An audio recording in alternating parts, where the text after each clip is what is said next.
नमस्कार. नमस्कार. मी हरिश्चंद्र देहुगावकर. दैनिक राज्य लोकतंत्रच्या राजकारणाचे शुद्धीकरण या कार्यक्रमामध्ये मी आपणा सर्वांचं स्वागत करतो. हा कार्यक्रम पूर्ण महाराष्ट्रामध्ये 2019 पासून सुरू झाला. या कार्यक्रमाची आज एक रंगीत तालम या पुण्यासारख्या ठिकाणी सुरू झालेली आहे आणि बऱ्याच राजकीय व्यक्तिमत्वांचे मुलाखतीच्या स्वरूपात या ठिकाणी मतं आपल्याला पाहायला मिळालेली आहेत. त्यामध्येच एक आपले या ठिकाणी मुलाखत देणारे उपस्थित आहेत मिस ॲनी मॅडम. या ठिकाणी ॲनी मॅडम उपस्थित झालेल्या आहेत. त्यांचं सुद्धा दैनिक राज्य लोकतंत्रतर्फे मी या ठिकाणी स्वागत करतो. Madam, we are going to start the purification of politics in Maharashtra. So what is your opinion about this? How much need is this programme? Yes. The concept of purification बहुत अच्छा एक सोच है and I really wish you all the best if you have taken this step because किसी ने सोचा भी नहीं है. And coming to politics, politics का असली मतलब है सेवा करना, बट एक्चुअल में वो हो नहीं रहा है. जैसे ही पॉलिटिक्स में लोग आते हैं, पावर पोजीशन में आते हैं, वो लोगों को रूल करने लगते हैं और हम जैसे जो साधारण लोग हैं पॉलिटिशियन से डरने लगते हैं. तो आपका ये जो कॉन्सेप्ट है प्यूरिफिकेशन विल डेफिनेटली हेल्प. और अगर इफ वी पीपल लाइक आप come in power, will show them we believe in serve and leadership. So हमको एक्चुअली सर्व करना है लोगों को, रूल नहीं करना है. सो रादर देन राजनीति, मैं बोलना चाहूँगी कि सेवा नीति वो एक अच्छा कॉन्सेप्ट होगा अगर आपके माध्यम से वो प्रमोट किया जाए. राजनीति का भी असली मतलब होता है सेवा, बट फिर वो एक्चुअल ग्राउंड लेवल पे नहीं आ रहा है, वो रूलिंग नेचर ही आ रहा है.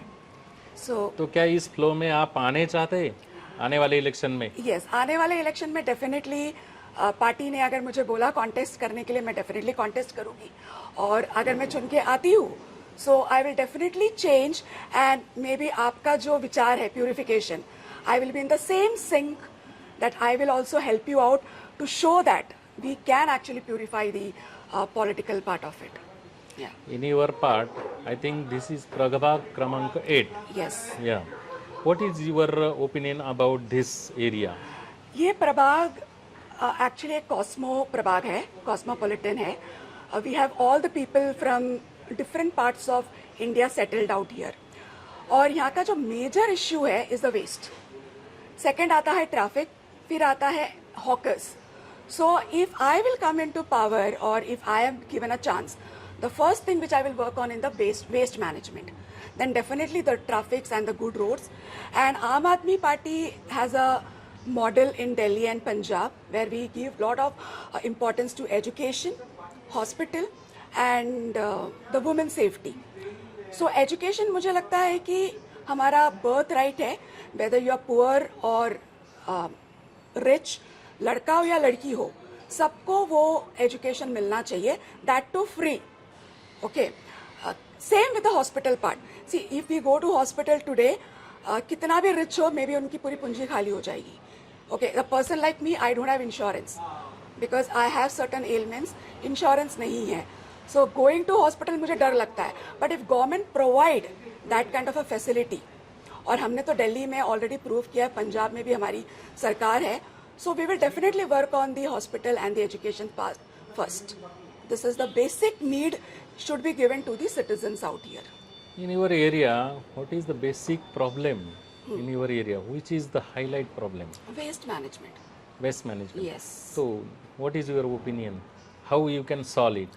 Yeah, so basically the dry waste, we have already met a person called Ashish Vaishnav, जो एक यूनिट चला रहा है ड्राई वेस्ट का, जो कंटोनमेंट के लिए चलाता है. So we are in talks with them how to even incorporate. See, we are speaking to PMC also, but I don't see much of hope there. So that is only we can work with PMC when we actually come in power. So we are finding a way out how to, first we will work on the dry waste, then we will get into the wet waste also. So we have already launched a survey which is going across to all the chairman and the secretary, and once the survey is completed, we'll show it in action what we are going to do it. Just suppose you are an ordinary person and then a voter is a simple voter. मतलब उन्होंने क्या सोचकर वो आप खूब voter हो ऐसा समझिए.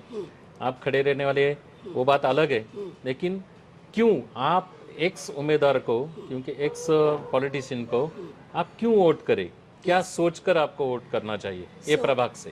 हाँ, तो पहले तो मैं बताना चाहूँगी मैं आप जैसी हूँ। ओके, मेरा कोई पॉलिटिकल बैकग्राउंड नहीं है, मेरे पास मनी पावर भी नहीं है, मसल पावर भी नहीं है। आपकी जो समस्या है सेम समस्या मेरी भी है। ओके, तो मैं आपका समस्या ज़्यादा समझ पाऊँगी और ऐसे एक इंसान को चुन के लाना चाहिए जो आपके बीच में रहे और आपकी समस्या समझे।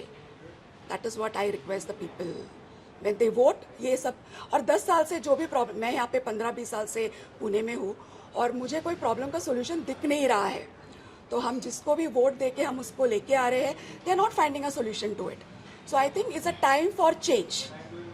ओके, हमारे बीच में से एक बंदा आना चाहिए जिसका कोई पॉलिटिकल बैकग्राउंड नहीं है और उसको आप चुन के ले आइए। One point in your speech, there is a education. Yes, Actually, you told me the free education. Yes, Is it possible now today? it is possible. See, we have done in Delhi. Okay, we have done in Punjab also. So we have a ready model with us. We don't have to go and do the research, right? तो हमारे लिए quite possible है, but that require the majority of the our people to come in power. अगर properly power में नहीं आया तो शायद नहीं कर पाएंगे हम। मेरी बात ऐसी थी कि फ्री एजुकेशन गवर्नमेंट तो डिक्लेयर किया, लेकिन एक्चुअल एप्लीकेशन लेवल पे हो रहा है कि नहीं हो रहा है? हो रहा है। नहीं हो रहा है तो क्यों नहीं हो रहा है? इसके बारे में आपके प्रभाग के माध्यम से क्या सोचे? सो अभी क्योंकि मुझे क्या लगता है, ये जो गवर्नमेंट स्कूल्स भी अपना, अगर भोपुड़ी में आप जाए, सर्वपल्ली, राजेंद्र प्रसाद, तो अगर आप पिछला मीडिया जाके देखें, हमने काफ़ी कुछ काम किया है। तो वो स्कूल में इट वॉज अ दारू का अड्डा। So we were the one who actually went there and cleared the entire दारू का अड्डा and now it is little more safe. Now मुझे क्या लगता है, ये जो भी आमदार या फिर खासदार, इनका सब एक हिडन मोटिव है, उनके खुद के स्कूल्स हैं, तो ये स्कूल को वो क्यों अच्छा बनाए, right? Because education is so expensive, 1 to 2 lakh for even at the primary level, right? अगर ये सुविधा अच्छा हो जाए, I think you want to say जो लोग वायलेंस बन के समाज में खड़े, उनका ही एजुकेशन का जो सिस्टम चल रहा है, करेक्ट, तो उनके लिए आप एक उम्मीदवार, एक आइडियल हीरो करके आपकी क्या तो मैं एक्शन होगी? हाँ, मेरा यही है कि जब हम पावर में आएंगे, हम डेफिनेटली एजुकेशन क्वालिटी एजुकेशन करेंगे। जैसे हम दिल्ली में आपने पढ़ा रहेगा कि गवर्नमेंट स्कूल में, प्राइवेट स्कूल से 4 लाख बच्चे ने गवर्नमेंट स्कूल में एडमिशन लिया था, क्योंकि the quality of the government school was much better than the public, the government schools, sorry, the private schools. So they have taken the admission in government schools. So that level of quality will definitely get it here also. As I said, we definitely have a model with us. We don't have to go and sit and investigate or do a research कि कैसे करना है, तो हम definitely करेंगे। And मुझे लगता है पढ़ेगा इंडिया तो बढ़ेगा इंडिया।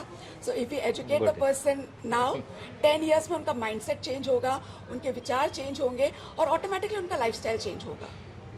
जो आजकल के नेता नहीं चाहते हैं कि लोगों को कॉमन सेंस भी आए कि पढ़ना कितना इम्पोर्टेंट है। They want the people to be uneducated so that they come into the trap of the traditional politicians. आपने अभी बताया है कि मेरे पास मसल्स नहीं है, मेरे पास पैसा नहीं है, तो आपको तो इलेक्शन मतलब लड़ना ही है। आपके विचार अच्छे, तो पूरा जो एरिया है प्रभाग 8 तो स्लम एरिया है, तो इसके बारे में आप क्या करना चाहते हैं अलग से? मैं यही करना चाहती हूँ, मैं चाहती हूँ कि एजुकेटेड लोग साथ में आए। हमारा एक ग्रुप भी है, वॉरियर आउंद रोड, भाव पाटिल रोड बोल के, जहाँ पे अच्छे सोच के लोग हैं जो सोसाइटी के लिए कुछ करना चाहते हैं। तो मैं अकेले तो कुछ नहीं कर पाऊँगी, तो मैं ऐसे लोगों को साथ में लेके, जिसके पास पैसा है, जो कंट्रीब्यूट कर सकता है, उनको लेके ये जो डाउन रोडेंड है, जो स्लम्स है, उनको मैं ऊपर लेके आने की कोशिश करूँगी। बहुत अच्छा, अकेले नहीं होगा मुझसे। थँक्यू सो मच, धन्यवाद। दैनिक राज्य लोकतंत्रच्या राजकारणाचे शुद्धीकरण या कार्यक्रमामध्ये ॲनी मॅडम यांनी आपलं मत या ठिकाणी व्यक्त केलं। अतिशय चांगल्या प्रकारची मतप्रणाली यांनी समाजाच्या उपयोगाला पडेल, राजकीय नेता कसा असावा या प्रभागातूनच नाही, एकूण देशाचा नेता कसा असावा, अशा प्रकारचे विचार या कार्यक्रमाच्या माध्यमातून मांडले। त्याबद्दल त्यांनी जो वेळ या ठिकाणी दिला, त्याबद्दल आपल्या राज्य लोकतंत्र या चॅनलतर्फे मी त्यांचं या ठिकाणी मनपूर्वक आभार व्यक्त करतो। धन्यवाद मॅडम, थँक्यू व्हेरी मच।